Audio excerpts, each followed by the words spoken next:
And the thing is, when you're doing a business, you can do an awful lot with strategy, tactics, business acumen, selling techniques, organizational structure, systems thinking, applying systems, all that kind of good jazz that lots of people we know sort of really geek out on. But the problem is that when this ain't working and you suddenly undermine everything by making weak decisions, you're screwed. You're undermining your business. And that's when I had to stand up and say, you have to put little Ian in the backseat of the car, strap him in, adult Ian has to show up. Welcome to today's episode, guys. Today, we have Ian Horley with us. Ian is a client, a longtime client, and also his CEO of the company went through the arena on her own. He's here because he has a very unique perspective on things. He's seen a lot of success through the coaching, and I wanted to ask him if he'd be willing to share some of the insights that he has, what the specific things are that has enabled him to have some success, and not some success, but a lot of success, and he'll share this. And also at the end of it, he actually has his key points and how to get the most out of coaching, and I'm really looking forward to hearing this from him. So without further ado, welcome to Emil, and also welcome to Ian, and thank you for being on, Ian. Appreciate it. You're welcome, guys. All right, so Ian, could you please give people just kind of an overlook before the coaching, after the coaching, what's the transformation? Sure. Well, really, before the coaching, I don't want to say that things were bad. They were just, everything was great on the surface. By great, what I mean is got a business, hardly need to spend a minute working on it. It throws out money. It's all doing great. And I'm making this as short as possible. But to say that after the coaching, it's literally going through doublings in record time. So by that, what I mean is not so much a number of people, but in terms of revenue, and much more importantly, in terms of actually profits coming out. So that's the kind of good stuff that these beautiful entrepreneurs, wantrepreneurs, and curiosity cats listening to this podcast want to hear, right? They want to, what's the numbers, and Ian doesn't have to work too hard, etc. But really, that's really the bullshit. To be honest, it's there. Yes, anyone can get that. But I think the real difference, the real transformation was one of the largest causes of anxiety and sort of almost self-loathing was the amount of anxiety I felt over financial insecurity, which comes all the way from my childhood right through my adult life. So yes, success is great, but if you're not hanging on to your money, it's really difficult to call it a success. And this manifested itself in a way of, I have 4 kids. So every time I want to see my kids, it's a major logistical move. I don't know how many of the people listening to this have kids or want to do it. But when you've got 4 kids living in 2 other countries, some of them not even on the end of one flight, but 2, it basically means, when I want to see my kids for Easter, it's 22 flights I buy. So the idea of, optimizing your points and stuff is just ridiculous. You blow through that in a short weekend. And this isn't even my fun, this isn't even for fun. This is just so I can listen to my kids, help them do their homework, and tell them about where babies come from, that kind of stuff. This is just the normal stuff that people have to do, 22 flights. And I do that 4 times a year, plus other travel as well. And the difference was before the coaching is every time, because I've been doing that for 15, 20 years, every time I had to go through that process, which is frequently, it would destroy my week. My anxiety levels got through the roof. And it just wasn't fun. What coaching has enabled is to create a business that is running so efficiently and so, how do I want to put it? It's not just the efficiency with the lack of all the stuff that's holding it back and the unnecessary noise. Now, when it's time to book flights, I book them way in advance. I don't look at the optimizing the airline prices. I don't look at anything. I get the airline that gets the best timing. I don't care about the price. I buy the fast track, all that kind of stuff. And I do that without even having to look into a bank account. Now, that is a problem that is solved by money, but I can tell you, I've been working very hard for a lot of years. I've had multiple businesses, and not at any point did any of the hard work, the multiple businesses, the fancy productized service business model, the lifestyle coaching or anything else, not at any point did that improve any of the situation whatsoever. The single only thing that has improved the situation is the result of the coaching. And for clarity for everyone, like Itamar skipped through it, I've actually worked with Emil in the past, twice. So I've gone back for him for a second helping because, to be frank, that probably saved my life at some point. And with Itamar, I've started a second round So this is important for something I'm going to come to later. And also for, like I say, the person who runs the company, they're going through a second round of arena as well. I do the one-on-one coaching. Like I put everything on me. That's it. So that's the kind of before and after. So probably everyone wants to know, great, so how many millions you're making? Yeah, I'm not going to go into the details of that right now. It's bullshit. I make more money than I can spend. Yeah. That's it. Yeah. So I want to dive to that because you said that you've been doing all these kind of things before, building the businesses. Nothing changed with your technical knowledge. We never worked on your business knowledge, for example. Mm-hmm. And I'd love for you to dive in and say, okay, then what's changed? If the technical knowledge stayed the same, why did the business change? And what did you as the founder do with yourself, your own process, your own journey to enable that change, both for yourself and the business? Okay, so I mean that's a huge answer to unpack what changed. I mean, I'm going to come with a cute answer. I'll come with a cute answer that encapsulates it really. I heard somewhere, I know where, that a business's growth and success is 80% limited. They use the word limited, but comes down to the psychology of the founder. Your psychology drives your emotions, or doesn't necessarily drive them, but helps you have a relationship with your emotions. Your emotions drive your decisions. The quality of your decisions decide whether or not you end up with a successful business or not. Yeah. That is a large part. It's not all of it, but it's a very large part. So actually what happened was my decision-making process, as well as some decision-making frameworks that I've also learned as well, but it's not making decisions based out of fear and based on being driven out of old what do we call them, like mindsets, old beliefs that we're actually sabotaging. So what's changed, again, I said this could be an enormous answer, really is the removal of sabotaging behaviors that were causing me to start businesses, do really well, and then suddenly find a way to screw them up one way or the other, for psychological reasons. And that sounds absolutely ridiculous to someone who's never tried it. You speak to any coach, they'll go, oh no, almost everybody does that. So the whole world's doing it. Yeah. It's just there's a difference. There's some people take themselves seriously and their business serious and want to build something bigger than themselves, and some just want to wing it. And the ones who want to wing it, their psychology is going to screw something up somewhere.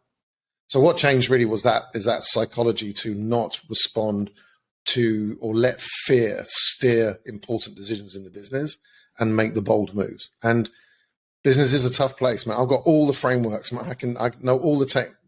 Not all. I know tactics to build a business. I know how to put teams together, how to operationalize them. I know how to come up with strategies. I can negotiate. I can sell the pants off anything. I know all that good stuff, but it doesn't matter if there's something in you that's going to sabotage it as soon as the success starts to make itself evident. Yeah. So I want to add to that. It does. And that's what I was thinking from my perspective as well, working with you.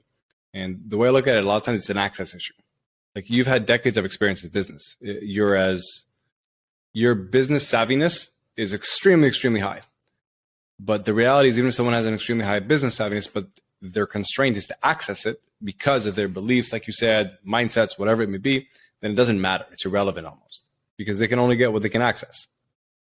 And I think that's the big thing that most people are not willing to accept, that it's not about you growing a bigger pie. It's about you doing the work so you can access everything you have right now. Usually just that is going to create giant gains. Would you say that's accurate? Yeah, totally. Yeah. Cool. So with that said, I know you have your list here of things that you wanted to go over and say kind of this is your process, and they are in a chronological order, and they're all basically these 7 things are what I think, when I viewed from the sidelines, what enabled you to actually go through that process. So I'd love for you just to go into it, man. Looking forward to hearing that's correct. This. So what I didn't want to do is make this like an online therapy session for everyone to watch and gloat over. I didn't want to make it all about me. Actually, what I want to make it about is, like I said, is the entrepreneurs, wantrepreneurs, and curiosity cats listening to this and serve them better. Because any good coach, will have a tool belt with a lot of good frameworks, ideas, and methods. And by me sharing the ones that worked for me, because sometimes you had to try 2 or 3 times to get to something, and it's the ones that cracked it for me. So if you want to see what it's like coming out the other side, being able to pay for anything you want and any lifestyle you want, these are the things that unlocked it for me with all of my years of experience, right? And all of my tenacity and all my hard work and my savviness and all this kind of stuff. Getting through to someone like me is really hard because I've been used to people telling me I can't do shit, or the shit I want to do won't work and everything. And I've proved them all wrong again and again and again. So trying to get me to follow something, as Emil will also probably say, can be very frustrating at times, because I can talk myself and you out of almost anything. So the way I've structured this is I've come up with 7 of those what do you want to say, like tools that crack the code along the journey and allowed us to make rapid progress. So I'm going to start with those 7, but I also then have some there's going to be some gnarly ones in there. So stay tuned if you want some good disaster porn. And also at the end, the 3 things that I believe enable an entrepreneur who's busy, I'm not that busy, is busy and can get the most out of coaching when there's a limited amount of time or attention you can give something that is so fundamental to the psychology and how your day goes. So because, watching this, you're going to be making some investments. And to get the most out of those investments, you really want to have some frameworks going into it first as well. And they may not be very obvious. And just to be very clear as well, I've also, I don't work. I mean, the biggest work I've done has been like with Emil and Itamar. And then I've also had help from other people as well. And I think actually Emil and a couple of you know who those people are too. So it's really about how you put a team around yourself to make yourself win. Yeah. Right. So if it's all right for you, I'll just get straight into it and keep them super short, and stop me if you want clarification on them. But I'll start with less and you ask for more if you want it. So the first one really right off the bat on day one was playing the me game. And that's something I struggled with because from my whole life, I've been playing someone else's game, as we know. Authority figure in my life, making everything they wanted in the world come true. And then the behaviors that come from those authority figures from my younger life, driving me to choose certain other non-optimal relationships in my life after that. Yeah. So really, playing the me game was very, very difficult to get in my head. So we had to switch to something called the free Ian game. So what would a free Ian do? Now, free, like I just said at the beginning, I can buy flights. I can do anything I want, go anywhere I want, any minute, for as long as I like. Don't have to look in the bank account to do it.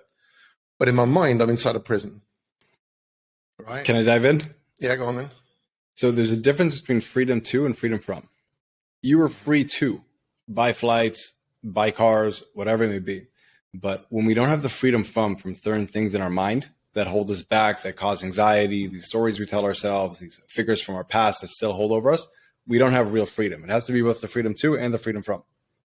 And that's where there was a misalignment. That was the constraint. You didn't have the freedom from that past of yours.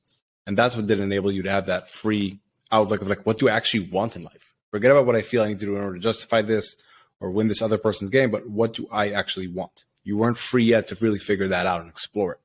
Correct. Would you say that's accurate? Yeah. It's 100% accurate.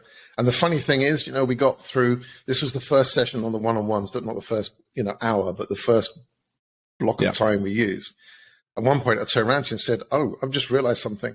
I don't need to play the free Ian game anymore because the Ian is free now. So it's just the me game. That's it. It went all the way full circle back to where we tried to start with. I just couldn't get there without understanding of the free to and free from scenario. Yeah. So that was a funny conclusion. Just to jump in there as well, because you mentioned at the start that your business previously was successful. It was, as you say, throwing off money, and you had the car and everything else. And you could have done a lot of these things, but it was something else that you needed to get rid of, as we say, the free from and free to. And the reason I mention this is because I'm sure there's a lot of people out there who have businesses which are doing fine, but there's still something missing. And that is where you took action and, started working with Itamar. And that's where you had the change, not only to making a load more money, but also to finding this mental freedom from the inner resistance, right? Which we'll go into. Yeah. And that's really important for other people listening who, their business is doing fine, but there's something missing. There's something not in alignment. There's something not quite right. And that is not acceptable. That needs to change. That's not accepting the 6 or 7 out of 10 life and looking for the for the 10 out of 10. So I just wanted to kind of highlight that, because you started and said, look, my business was doing great, but still there was something missing. So, yeah. And I think it's great that Emil brought this up, honestly, because also a lot of people probably listening, and people have this perception of what they just need to accept is good enough. And what I think you're saying, Emil, is like, no, you don't actually have to do that. You don't have to accept that this is just good enough. You can also have the freedom to and the freedom from, where things are really aligned. And to be frank, also, like the freedom to also grew a lot once you became free from that. It kind of affects each other, chicken and the egg. That'd be correct? The business grew a lot. It's a part of it. It works together. Yeah, and you can do a lot, just with the money in the beginning. So enough, that word enough is, man, I'm going to puke all over that word right now. I can cure everyone of this one.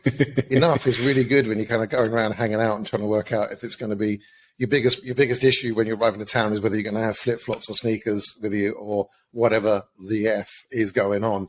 And you say, hey, enough's enough. I made 20 grand a month, man. It's all great. Yeah. Yeah, I'll tell you what, 4 kids will cure you of that one really quick. Yep. Yeah. At some point, they will start getting married or hopefully not getting sick or whatever. And you're going to be flying around the world, and you're not going to be wanting to fly around sort of on your fucking airpoints. You need to get there. There's nothing there. So you'll be cured really quick. And if you don't go for 10x what you need, when your life requires 10x, you're screwed. You don't have the operating system required to get there. So it's far better to go in and sort that psychology out early, because you're going to need it at some point. Yeah. And that's if you don't get sick. If you get sick as well, and then you're trying to do it when you've got to, when you're trying to do all this and you're not optimized health as well, because you're getting on, hey, you're done. You're toast. You're standing there waiting for the bus instead of driving past it in your Range Rover. Yeah. Which one do you want? You ain't going to be so cool anymore. Yeah. All right. So to kind of summarize this, point 1 is really to play the freemie game and to accept that you got to recognize there's probably a lot of biases that you have, a lot of beliefs in how you should be doing what you should be doing, a lot of constructs that you got to break, and you got to self-identify first. What do you really want? That's number 1. Correct? Ian? Yeah. Got it. Beautiful. Number 2. Let's move on to number 2. There's a great sort of intellectual model that says the point of this one, the catch line here is about removing what's holding you back.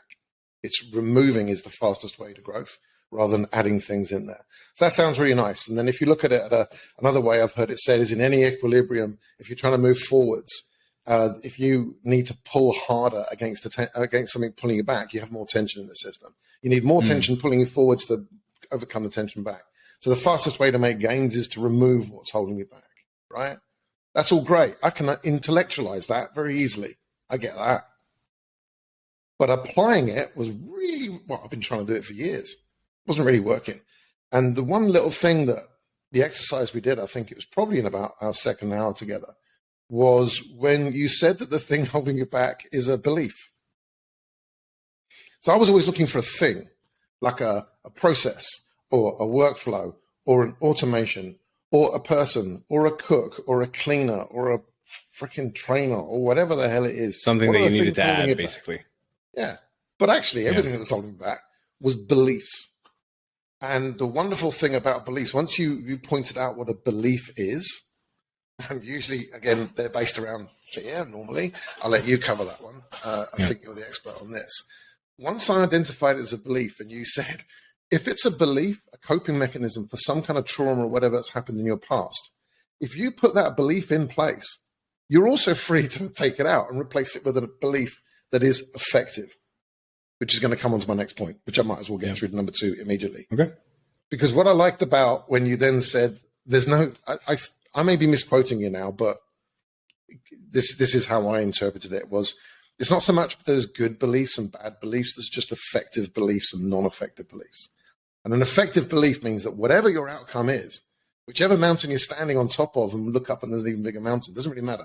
There's either effective or ineffective. Good or bad actually puts constraints around you which are not necessary. They themselves are also beliefs. But effective just means what is working for me gives me the happiness and the money. And by the way, there's 2 big equations there. Like I said, business was going great. I had to force myself to not do business, not work, but didn't know what to actually do in the non-work time. So I would just sit on the sofa, literally, because I didn't know what to do. I've never had that model. I've just worked all my life. So the effective belief is, once it's an effective belief, it's making anything in the world happen that you want to happen. So that was it. That was a two-part of that one. So removing what's holding you back, and then what's holding you back are beliefs. And there are effective beliefs and non-effective beliefs rather than good or bad. Go for it. I'll share my perspective on this. So to kind of clarify this, I think what holds most people back is not a belief. It's a fear. And that fear causes them to act in a way that's irrational or logical and doesn't actually serve their goal. And they think they're actually optimizing towards a specific goal, but they're actually optimizing towards a certain fear that they don't want to feel. An unpleasant emotion that, again, is invoked by a fear. That's what they're actually optimizing for. Yeah. Now, a fear, like kind of to reel this in, a fear is an unpleasant emotion caused by the belief that something or someone is going to cause you pain, harm, or is a threat. It's an unpleasant emotion caused by a belief. Now, a belief is just something that you hold to be true for you. And this is the big part that people don't understand a lot of times. A belief isn't fact. It's not science. Gravity is not a belief. Gravity is a fact. If you jump from a building, you will fall, regardless of what you believe. That is a fact. Now, a lot of times our past causes us to believe certain things, that this is just how the world is. Yeah. Or if I do this, this equals that. And these kind of beliefs, they really hold people back because they don't enable them to see reality for its full spectrum. And what Ian is saying about effective or not, it's like you just have this perception of, if I do this, this is just what it means. But first off, that's not true. It's not an absolute truth. I can falsify it. I can challenge that. We can say, is this true for somebody else? Is this true within this context? Because if it's not an absolute truth, then it's just a belief. Yeah. And then you could say, what else is actually true here? And what would be more effective for me to lean into? And also just to clarify, everything that Ian is saying about effective beliefs, we never made something up. We never like, oh, I'd like to believe that I'm a unicorn. It's never that. It was, but this is really crucial. It's like, it still has to be true. And then you can say, okay, this is a truth I want to focus on. I wouldn't call it an effective belief. I call it a truth worth focusing on. Does that make sense, Ian? Does that click?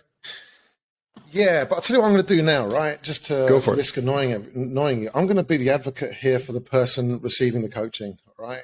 And when you're receiving the coaching, because this is what I said. This was my mandate coming into this. I'm telling people how to think this way when you're receiving this. What Itamar said is 100% right. Okay.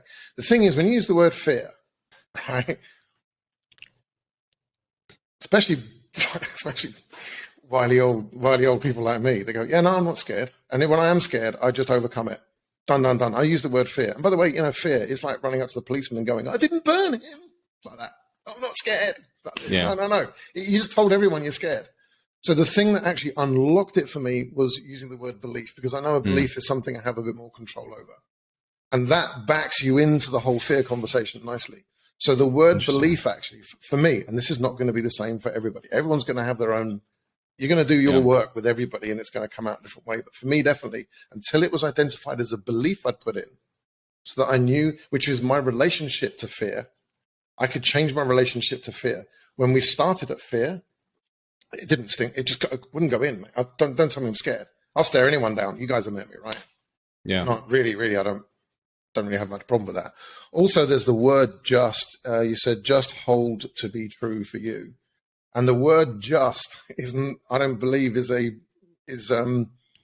not just, it ain't easy. Hold to be true for me. Yeah, I've been holding it since I was a kid, since, I'm not going to tell everyone about myself, although I'd be happy to, but I didn't get the bike for Christmas. And I've been holding on to that belief for a long time. So just holding, the idea that it's something that I'm just holding on to, actually. You belittled it. It belittles it and makes it almost impossible to do. And I think a great person once said, Itamar, you might know who it was, something along the lines of, we are prepared to change out any belief except for the ones we truly believe in. Yeah. Right. Okay. And if you truly believe in it, because it's been ingrained in your life and it's been your friend for so long, it has avoided you from getting into this uncomfortable situations. It's been your friend. You don't want to let that friend go. So it's hard, mate. This is hard work. And those little nuances unlocked it and turned the hard work into an easy model to start doing more hard work on. And until that happened, no one had ever broken through it to me. No one had ever broken through to me. Yeah. So first off, I appreciate you telling me that. I just improved right now and I appreciate you giving me that feedback. I want to say this, beyond the hard work, and this is something that you don't have here in your notes, but one of the biggest meta things with all these steps that was always involved on your end, that you displayed a lot of courage. It's like it requires courage to say, like I said, this is a friend that's been with me for decades now, for my whole life. Saying, okay, I'm willing to try to put this aside and see what's on the other side. It requires courage. And I think that's a prerequisite to doing any of this work. It's important we didn't cover it. But like, I don't think you get to where you are if you aren't able to display that courage and really lean into that. And like, for that, man, I commend you. And I've said this many times. It's like, that's really the big deal here, man. Thank you. I appreciate that. Thanks for sticking with me and not letting me off the hook. Cool. All right. So, okay. So if I can, Emil, you're right to move on. Yeah, I just want to add a little bit, but I won't spend too long. The fear is the subconscious part that people don't know. They're not aware it's a fear. And what they often are aware of is the upstream stuff, what I call symptoms of that fear. And once you start to gain clarity, then, you know, what Itamar does is shines a light on beliefs, which are still another symptom of the fear. So that's what you come across. That's what you understand. And it makes a lot of sense to me. That's why you associate with the belief rather than the fear. But what you mentioned at the beginning was even more upstream stuff, which are the very superficial symptoms. Like you said, you were trying to fix this internal problem, this subconscious hidden problem, which you couldn't define, with these external superficial things. And you're never going to fix an internal problem with an external intervention. And I liken it to playing whack-a-mole. So a problem comes up, you whack it down. Another problem comes up, you whack it down. But as long as you never deal with this core fear, shine a light on it and deal with it, you're just going to be playing whack-a-mole endlessly. So I just wanted to kind of reiterate that, because that's what people associate with. They're taking these actions to deal with these things. They think they're making progress, but they're not, because they're never addressing the core thing. Yeah. That's what coaching does. It's like they're in blind spots, and the whole point of a blind spot is you can't freaking see it. So you need someone with a torch going, look. Yeah. It takes somebody else to do it. Trying to do it yourself is just idiocy. I mean, complete craziness. And then ideally give you a roadmap to overcome it. So shine a light on it is one step, and then these are the steps to get past it. And this is rationally challenging beliefs. Because it's all well and good saying, look, you have a fear of unworthiness, a fear of abandonment. This is what therapy does. It's like, this is what's there. You're like, okay, good. I feel warm and fuzzy inside. Now what? Yeah. And this is where, you know, okay, but this is what you need to do. You need to bring these beliefs to the light. You need to rationally challenge them, and you need a plan to overcoming them. Yeah. Warm and fuzzy feeling. I knew that's where you were going as soon as you said that. If that's what you want, don't go into business, or don't try and do a proper business. Yeah, just hang out and hope you never have kids. And I think beyond that, like the warm and fuzzy feeling, it's nice and great, but what you want beyond a warm and fuzzy feeling, you want a long-lasting result. Yeah, and that's a differentiator. And the result is happiness, which is the ultimate warm fuzzy feeling. But you have to go through some stuff to get to it. You know. I think beyond happiness, it's pride. When you actually go through the hard stuff and you're able to come on the other side, above happiness, there's pride. Great. And I think that's like the biggest thing when I see in you today. I see a very proud individual. And like, that's why I'm so happy I always see you these days. Because you can see that it's a very different look. You know what I mean? Oh, yeah. I mean, everyone says it. Everyone who knows me said it. Another awesome person shows up now. Yeah. Much better. Good. Right. So who's driving my story? Right. So number 4. Yeah, number 4. Thank you for yes. So I covered this in a testimonial for you, which is a bit more sort of woo-woo therapy, you know, kind of discussion. There was at least one definite authority figure from my childhood into my adolescence, actually, who has a specific style of controlling people. That very much involves barking at you and putting you down, getting you down. And what I noticed, so this is one of the, if I had to come up with one of the concrete things that really changed in the business that you can turn into money immediately. So yeah, you know, good therapy ain't cheap, but I make my money back on Itamar in the inside the time that I'd spent it, well inside actual, you know, dollars and cents, not one day it will be better because there's, I mean, right in the moment is when you're trying to build a business that has people in it. And I don't know how you could build a business without people in it unless you do something very derivative and kind of in my word, almost meaningless, like stocks, cryptos, and these kind of things. If you're actually trying to build a business with value in it, right, you're going to be recruiting people. That's recruiting people to your team or recruiting customers to your mission. But one way or the other, you're recruiting them. Because selling to someone doesn't really happen. The real sale hasn't happened until they've recruited and they keep paying you, right? So when somebody would speak to me in that tone, despite all my, broad shoulders, forceful nature, persuasiveness, confidence, all these other things, what I didn't realize is that little Ian would show up. Because little Ian has been showing up nearly all my life. I just didn't know it. So all the circumstances in my life where sabotaging occurred, progress was thwarted, literally great success, do great things, something happens, little Ian shows up and makes a decision that is bad for the business or whatever, bad for me, bad for the business. And that destroys the value you build up. The value you're trying to build, the enterprise value you're trying to lock into a vault to build a business goes at that moment. And what really, at the time I was working with Itamar and with another person, this point came up at exactly the same time. And really the words that changed it for me was when I would say when a certain person inside my business spoke to me in a certain way, I would immediately start to try and make them feel good. Right. Oh, don't worry about that. Maybe we could change your role this way. We could change your role that way. Or if I gave you this model over here, no matter which solution I really offered them, they would always decline it. Because I found out what really they're doing is nothing to do with what they really want. They just want the control. They're just that personality that likes doing that. Yeah. Rough, barky, that kind of voice, right? And once I was told, because I was asked, what do you feel when you hear that barking sound from other people as well? I say, well, I appease them because I want to protect their feelings, maybe. And they went, no, you're not protecting their feelings. You're protecting little Ian. Yeah. You're making the barking stop. And little Ian would shuffle off and maybe do more homework or mow the lawns an extra time or do whatever. But he wasn't attacking, he wasn't a grown-up.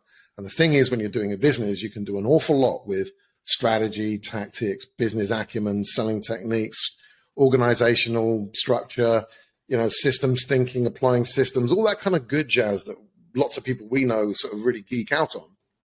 But the problem is that when this ain't working and you suddenly undermine everything by making weak decisions, you're screwed. You're undermining your business. And that's when I had to stand up and say, you have to put little Ian in the back seat of the car, strap him in, adult Ian has to show up. And anyone who's met me, hearing that there was a model of me where little Ian would show up would probably be pretty mind-blowing to them, which is why I'm sharing it now. It hurts me saying it out loud because people listening to this may go, fucking what a sissy, what a wuss. No, mate, I'm not a wuss. Believe me, I pulled off some big stunts in my life. But still, all this time later, it wasn't until Itamar and, the help I'm getting externally as well, understood that moment. The really big decisions, the gnarly ones that most people don't want to do, were not being made. The second, and the efficacy of this, was within half an hour. I came off a call with Itamar, I stood up, had a quick glass of water, went in, made a decision, and it went. And you know what? All the barky people, they piss off really quick because they're just bullies. They're just weak bullies. And actually, they didn't care about me at all. I don't know why I was even thinking about them. Done, gone. And since then, and I want to announce this right now, as of this morning, I checked before this call, marks the 1-year anniversary from that person being allowed to control anything in his business whatsoever, or even be. Nice, man. Very nice. And the business, I don't want to give away numbers here, the business has not doubled, it has trebled in a year that took us 4 years to get to, in exactly 1 year. And it has exactly trebled today, like in the numbers. So if anyone wants to know what the power of that is, trebling an already pretty impressive big number with no effort whatsoever. And in 8 months of that year, I haven't done any work in the business. I've done a lot of work on myself, but I've not done work really inside the business in any way at all. Whereas before, I was constantly going in, appeasing these people who were trying to steer me. Always jumping in, trying to fix this and fix that. Now, free of it all, done. It also does help that the people I put in charge of the business are also being coached by Itamar right now. That also helps. But anyway. I do want to, first off, that's awesome. All of it. I want to add a couple things here.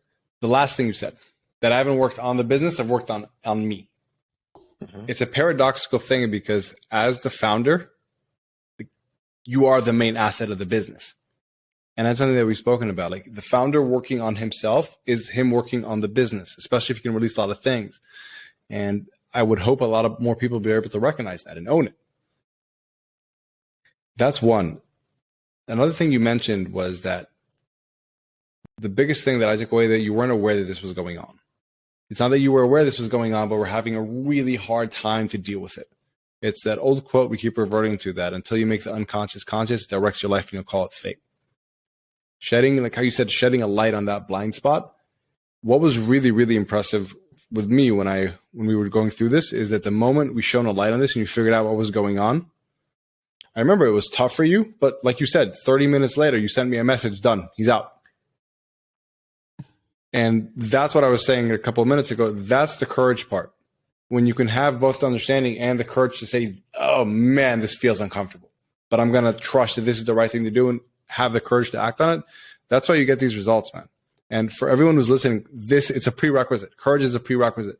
Ian didn't wait until he felt fully comfortable and fully aligned and it was just easy peasy, and then he did it. There was that courage gap, that gap of like uncertainty. He still jumped that gap. And that's why he had this success. Emil, I feel like you want to jump in here. I just want to clarify this courage thing, because courage is a word which is thrown around so much and to the point of being meaningless. The key in this example was taking the action, taking the hard choice in the moment, and that required courage. And essentially, for the purposes of this, courage is taking the action despite all of the feelings. Call it fear, call it discomfort, call it whatever. A lack of 100% confidence. Exactly. Yeah. Action is the key. And this is predominantly, I'm imagining, entrepreneurs type people listening to this. But if it's not, there are plenty of people in companies, and I come from the corporate world originally, who fire people and make hard decisions all the time. But not the ones who own the company and go down with the sink. They'll still get their leaving bonuses or their salary. They've never gambled their money. Maybe they gamble a little bit of their reputation, but they know they can bounce back and get more money. It's a completely different world when you're an entrepreneur.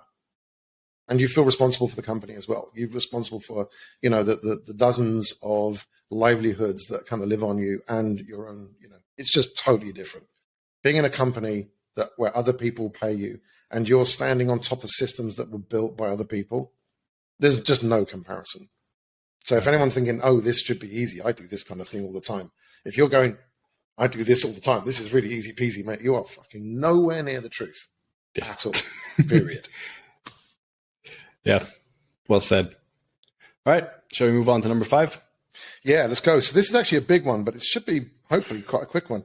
And it was a metaphor you came up with that's huge, which is, what do you want? Right? And you and everyone who works with me I don't know how you guys stay with me, because I genuinely did not know what I wanted. I had a bunch of things that I'd written down in 2016 that I said I wanted, but they always involved other people. Oh, I want to be with these people. I want to be with those people. And I had this, and I was holding on to this for a long time. I want great shared experiences with my family. And I want this. Yeah, of course I want all these things. But when someone says, what do you want? When no one else is there, what do you want? It was absolute blank, total blank. I can't answer the question. Because from a young age, the word I want, these words have been spoken in my family. The word I want should be removed from the English language. You should never say, I want anything. It should be, what can I do for you? That's how I was brought up, right? Okay. Which is interesting, because the people who teach you that, they want everything, and they just really want you not to want something so you can do their shit for them. That's actually what's going on. Yep. So when someone says, I want, it was an absolute blank. And what got me through this was you changed tack at some point. I think one week didn't, it was a tricky one. You said, okay, think of it this way instead. If you don't know what you want, and this concept we need to get to, try and think of it like Michelangelo's David, the statue. There's a big block of marble, and I might butcher this a little bit, so correct me. But basically, when asked, how do you create a statue inside from this block of marble, he says, oh no, the statue's always in there. It's what I remove. So I just keep removing granite until the statue reveals itself inside. And the words you then said immediately afterwards, which we kind of went, to the same point almost immediately, because we both, as soon as you said it, I realized what you were saying, is what I find in the very core of what I want. Maybe I used the word immature and you said underdeveloped, because the part of me from my going all the way back, which involved what do I want, was never developed. It was never a muscle. It was never a choice I even thought I had. I always did what other people. There's no surprise that I chose to spend significant parts of my life with people who dominated every part of my waking day, even where I slept, which is called a sofa. So it's going to be underdeveloped. You're going to be a child. And you warned me one thing. You said you may not necessarily like what you find inside because you don't know what it is. It's never been developed. I've not decided yet whether I like that thing on the middle. Actually, for me, I love it. It's me. It's the foundations of what's built everything else. I just didn't know what was there, and it's underdeveloped. Now, having shed a lot of that excess marble in our first series of sessions, that's why I signed up for another set, is because we're now working on building the life I really want. Because now the business part of it, the bit that most people watching this are probably really going, oh, just give me the business tips. They think, oh, they're going to get all the shortcuts, etc. If that's your attitude, sign up with Itamar and get to some truth pretty quick, because you just won't get either of them. But when the money side, everything is there and that's all functioning, and then I sort myself out. Now I've sorted myself out. The business side also happens to be going up through the roof. So both things start working really well. So no matter how much success you think you have in business, if the bit that's you is underdeveloped in any way, start working on that, because the business thing goes up through the roof, and then suddenly you're a lot happier. Well, definitely I am. And I'm still working out what I want these options to be, but God, I'm so excited. I'm so excited for life. Future, awesome, man. Just off the charts. Never realized this was even a possibility to be this good. Yeah, it's awesome. Emil, do you have anything you want to ask about this or add? Not about this one. No, this is well explained. Yeah. I'll give a little overarching synopsis of this. So what most people say or think that they want isn't what they actually want. It's just what they hope will resolve a certain insecurity. And that's why people get to this later stage in life and they don't know what they want, because their whole life they've been spending and trying to figure out, well, I have this insecurity that I'm not aware of. And maybe if I do these things, I won't feel this insecurity anymore. I won't feel this way that I don't want to feel. And for a lot of people, they try to overcompensate with money, with drugs, with whatever it may be, with a lot of people around them, because they don't want to they want to be preoccupied with something. And it's an interesting thing. Once you remove people's main insecurities, there's kind of like a gap there, saying, well, what do I actually want? Now I don't feel a need to optimize to resolve these insecurities. So what do I want? And it's a beautiful transition. It's a challenging transition, because all of a sudden you have to face the truth that I don't really know what I want. And a lot of people shy away from it. But again, this is where you leaned into it. So you know what, I want to explore this. So again, hats off to you for doing this, man. Thanks, man. Thank you. So the next one, number 6, bad fuel. What drives you? What fuels your engine? And when you're on bad fuel, what it makes you do versus when you're running on good, clean fuel. So there's a key point I'm going to come to in the second part. So the first part is bad fuel. My bad fuel was trying to prove to somebody else that I was clever, because that authority figure, their catchphrase is almost, well, of course. So basically, no matter how great you think you are, no matter how well you've tried, no matter what you've done, no matter what you know in the world, it's always, well, of course. Get under me quickly and get ideas about your station. So this bad fuel of always wanting to prove my worth drove me to do some pretty crazy stuff. Right? And I did prove myself clever. I did prove that I've got a lot of juice. Part of it was the business, the way I worked inside the business. I created a business model that everyone else said can't be done. Not only have I proved it can be done, but I proved it can crush it. They just don't know how to do it themselves, or they haven't done it yet. Now, what I did is I'm not going to go into a hard work porn story of how hard I worked on it, but put it this way: drive to pick up my 4 kids, jump in a car, drive 1,600 miles through 6 countries to take them on a holiday. At the end of 1,600 miles, feed them, get in the hotel room, still wake up at 5 a.m. to record 2 videos for the modules of that, to then drive another day, etc. I mean, we're talking about really, really, really working hard. I remember this period. You really were. Right. Yeah, I really was. I remember people warning me like, "Oh, fuck hell, this guy is going to just pop." And did I pop? Yeah. Yeah. Right. I spent in the hospital. Yeah, I did. Yeah. So I know how to drive myself really hard. And what I learned after the fact was, Wait, I want to pause this for a second. Yeah. Because the vernacular here is important. It's not that you know how to drive yourself really hard, that you had something that was driving you really hard in the wrong direction. And Thank this you. is the key thing. That's a better choice of words. Definitely. Yeah, and like that describes what you it. were saying here about there's just dirty fuel, trying to prove people wrong. This is, again, going away from us playing what we really want. Correct. Saying, what do I really want? We're actually just trying to waste so much energy trying to prove somebody wrong that we end up going in the wrong directions. Yes, it will prove them wrong. Possibly. Probably not, but possibly. But it's not what we actually want. And we're expending so much energy on that. And that's the fallacy that a lot of times people think, if I'm trying to prove somebody wrong, I'll see success.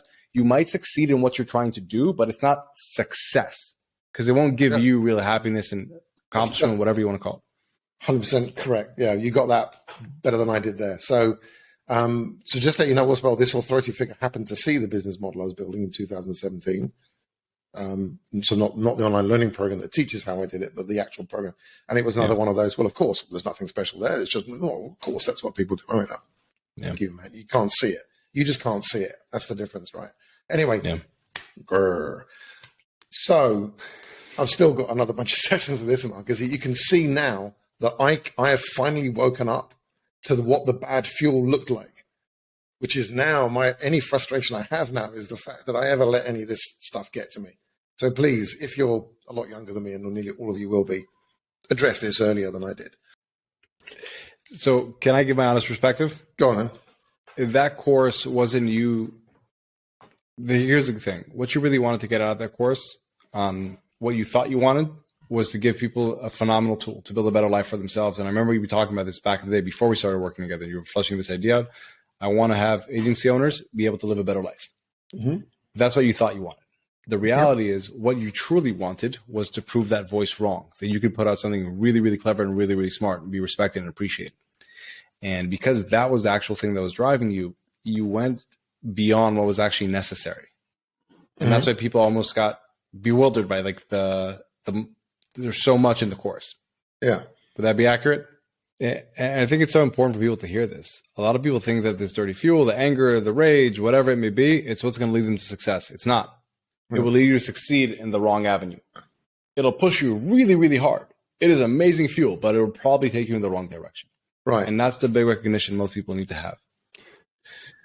And just a flag before we move on to the next bit. So for people to associate with this concept of dirty fuel or dark energy, as I call it, you probably had it when you started your journey in entrepreneurship, building your business. That's probably the initial thing. It was trying to prove someone wrong or trying to desperately scramble out of a situation or something. And that drove you initially. That was the high motivation thing, which got you to to level one, which is why it's so easy to go back to think that's how I get to the next level. But at a certain stage, very early on, it starts to push you in the wrong direction, and it's dirty, it's dark, it's not the way to be doing this. Yeah. I think that's such a good point, Emil. Like honestly, I'm so glad you said that. It's such a good point. And even it doesn't have to be as dirty or dark or whatever it may be as having a real bad traumatic experience, trying to prove somebody wrong or any of that nature.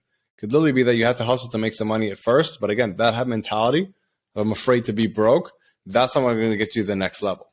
You got to evolve from that. And I think it's very well said, Emil. Appreciate you putting that in. So I've got one last one. Yeah. And this last one should be pretty quick. It's one we did very recently. And